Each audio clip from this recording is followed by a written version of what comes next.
Welcome back, and today we'll be looking at the G29 steering wheel, including the shifter for PS4 and PC. This steering wheel is made by Logitech, and there's an Xbox version called the G920. It's identical except for some of the buttons and this little knob. So I'll talk to you about the unboxing experience. I'll share with you what I liked, what I didn't like, and finally I'll give you a buying recommendation. The wheel is boxed as it should be. Now, I had unboxed this previously, so I unfortunately don't have the footage, so you're just gonna have to take my word for it. But the unboxing experience for a product like this is simply a barrier. There was no notable part of the experience that stood out for me. There was nothing special about the actual way it was boxed or the materials or the organization. Everything was just there. It's well put, but it's nothing special. You get everything you need to get started: the wheel, all the connectors, documentation, and the pedals. Finally, the shifter was unboxed separately because the shifter actually comes as a separate unit, but the bundle I got, it just came with it. You can pick them up for fairly cheap. Now, I do recommend a seat. I'll be making a video to outline why exactly, but if you want the short recommendation and you're looking at this video, then don't buy a wheel without a seat designed for it. All right, let's start with the good. The G29 has a great steering wheel size. It does what it's meant to do very well. I say that because the price is unbeatable. At roughly $250, it's just a great deal. And the reason why I say it's a great deal is because if you want to move up to the next level of steering wheel, you're going to be spending orders of magnitude greater. So it's not like you can just go from $250 for this wheel setup to, let's say, $500 and you'd be good. You could roughly if you're talking about the Thrustmaster, but that's subjective actually. But what I really think is that if you truly wanted to upgrade or go to the next level of wheel, you'd be spending nearly $2,000 to $3,000, maybe even more dollars. So at $250 and doing everything that it does, I have to say it is a great deal. There's a decent amount of force feedback. It communicates to you what the car is doing well. It's not overly powerful, so it doesn't overpower you. But the more expensive models I just mentioned you're kind of paying for that crazy horsepower in the motors. So it's quite understandable that the G29 does not have crazy force feedback, but it does have ample force feedback for you to get the whole experience.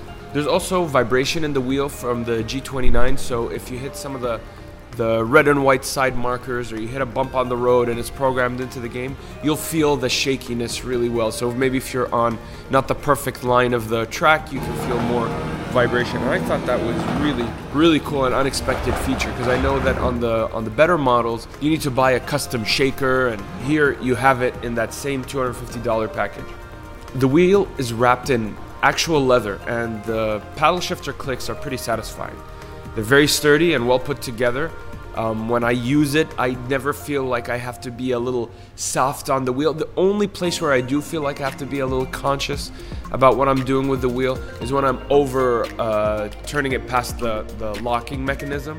But besides that, you're never gonna feel a problem of, oh, I should be a little delicate. I mean, you gotta be a little delicate, but it's not gonna affect your experience much, which I really appreciate from Logitech, because they thought about the usability quite well when they put this product out. Another great thing is that the wheel comes with a 3-pedal setup, which is a huge positive. A lot of the wheels that you might want to buy, they'll come with 2 pedals, and then you'd have to pay a little more to upgrade to the 3 pedals, especially if you want to use it. The feel of the pedals is good, you know, the brake feels more solid than the clutch, and the clutch feels more solid than the gas pedal. So it communicates appropriately what the pedal should do. Now, on the pedal front, I will say it's not as great as the wheel itself, but it does the job fairly well. Okay, now I do know that there's a little rubber piece that provides resistance in the brake pedal that a lot of people like to just remove, but I think you should just keep it. It does the job well. The PS4 version I have comes with this red knob and turn, which I have yet to find a use for in-game, but it's there. You know, every time I try and change the settings in F1, this little red knob never is part of the deal.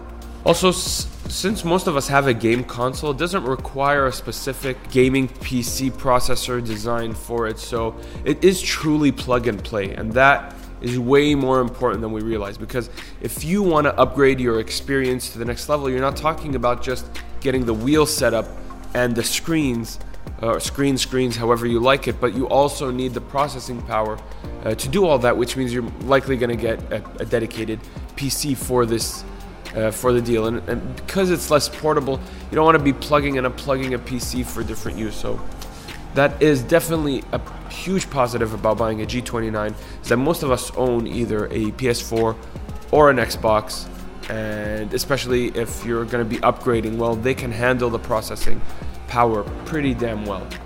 In the good parts of the wheel, I will state that although the wheel is driven by a gear, and although many have stated that to be inferior, which I am certain it is, the outcome is not noticeable for daily use. Now, you drive, you get sucked in, and the gear nature of the feedback it's truly not noticeable.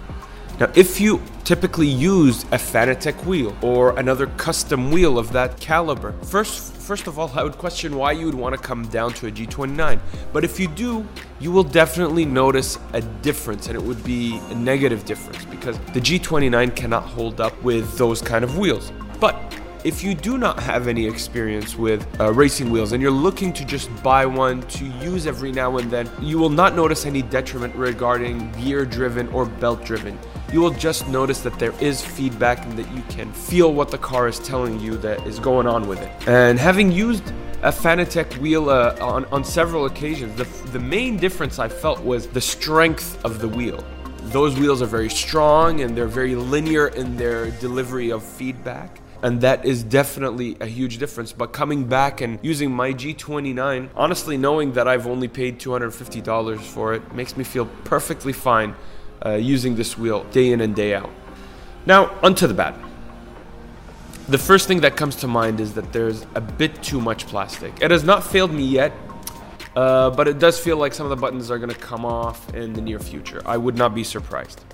Some of the cables are hardwired into the wheel, like the power cable and the USB cable. So if you tripped on it and tore it, that's gonna be a pain to repair, or you might need to just buy a new one. That is one of my biggest gripes with the wheel, is that a lot of the stuff is just hardwired, and I don't think it should be. Yeah, the clamps are not nearly as useful as screwing the wheel into the seat or the stand. And in my case, you know, like the wheel was starting to come off mid-race, so the clamps, to me, are completely useless. The thing is, if you're clamping it to a table, which I honestly don't recommend, and the table is too thick, the clamps are just not going to fit.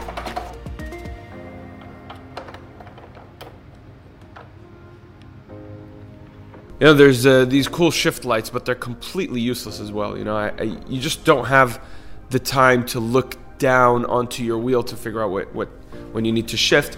It's kind of cool, it's gimmicky, but you know, don't let them affect your racing decision. Now, another thing, if you use a setup like mine, luckily for me, I have the electricity plugs and the USB just perfectly set for this to get plugged in right in the center. But if you don't, that could be, especially on the USB side, if you don't have enough room to get that USB plugged into your console, that could be one of the most annoying things of the whole product. So I wish they had a plug so that you could just remove and add a USB that's a lot larger and give you that option. But if you don't, then yeah, that's going to be quite annoying. The shifter is an absolute waste. You know, for everything good about the steering wheel and its pedals and the feel and what you get for the package, the shifter is an absolute waste of money. I got the shifter for free with the wheel, but I'm glad I didn't shell out the money for it. It is the weak link of this otherwise impressive wheel setup. It's super cheap feeling and very poorly built. I mean, listen to it. It doesn't even feel right. Even when you're shifting it, it's not satisfying. I feel like it's a toy more than anything. I just don't have anything good to say about it. But the worst thing is the convenience, setup, and storage. I mean, this comes with the territory. Now I have this set up in my game room, and it is a hassle. If you live in a smaller apartment, you might simply not have the space to store this, especially if you have a seat. And if you don't have a seat, plugging it and unplugging it and storing it and bringing it out of storage and then replugging it might make the whole experience so annoying you might not even use it at all. The thing can be an eyesore, and it really was for me until I moved it to my game room, which I know I'm very fortunate to have. Just get the full setup, get it done right, and then you can enjoy it without worrying or moving things too much. But if you can't do that, I'd really double think this, because it will become both an eyesore and an annoyance. So, should you buy a G29 wheel? Before I answer, I want to first compare what's out there and what you could get instead. The next best thing is a Thrustmaster wheel. In fact, I was going to buy one. Two main reasons why I didn't. First, the pedals that came with it were only brake and gas, no clutch. Second, the Thrustmaster TS300 RS is belt driven, and I concluded that that might not be the best option for me in the long term. Although I'm sure it's a good wheel, I just cannot comment on the real differences. I can only say that the G29 in this segment is a great wheel. And looking at that option, I went back and forth a lot, and I tried to see which is the most cost-effective of the two, and that came out to be the G29. Now, if you wanted something more intense, you're looking at Fanatec, like I previously mentioned, or wheels in that class. That is something I would legitimately look at as an upgrade, but I would not recommend any entrant, unless you're committed to the rig, to go ahead and spend the same amount as you would on an entire setup from Logitech or Thrustmaster on just the base of a Fanatec wheel. And that's without a wheel, pedals, or shifter if you're so inclined. I think if you're looking at the G29, you're either looking to have fun with the wheel, or you're exploring this thing as a hobby. And for about $300 for the wheel and another $300 to $500 for a seat, you're golden. This is the best way to figure out if you're going to be into this hobby, because if the G29 can't convince you that you enjoy this, I don't think that it's going to rest with a Fanatec wheel or so, because those are more cumbersome, they are more expensive. Yes, they deliver a better overall experience, but having used both, I think that you will instantly understand by using a G29 wheel whether or not this is something you're going to do. So that's about $600 for the total setup. It's not cheap, but you'll know very quickly if you like it and if it's something you'll be committing time to, making an upgrade worth it for you. The last thing you want to do is to spend $2,000 to $4,000, only find out that the thing is going to sit in your garage or become the eyesore I spoke about, and that doesn't include the space needed to get the most out of one of these things, along with the monitors and stands too. So my recommendation is this. If you're thinking of getting into sim racing or hobby sim racing, getting a G29 as a starting point is a superb decision. You'll either use it and love it and keep using it until you upgrade, or you'll use it on occasion and be satisfied with it, knowing you've invested a bit to get 8/10 of the experience. Or you'll never use it and cry over $600, but not a few $1,000s. The only real caveat here is that I've reviewed this using a seat. Now, I've tried to get into this whole racing wheel on a console deal before, and it never worked. I never could keep it up. But I noticed that the only thing different is that I didn't have a racing seat. But I have to say that without the seat, the experience for me was deceptively poor. I thought I didn't like the wheel setup, when in fact I didn't like the seat setup. The seat completely changes the experience. So be sure to check out my review when it comes out, if it does.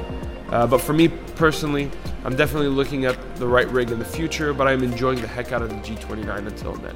Well, anyway, I hope you found that review helpful, and if you did, please subscribe and like, or let me know below what you think. Thank you so much for watching.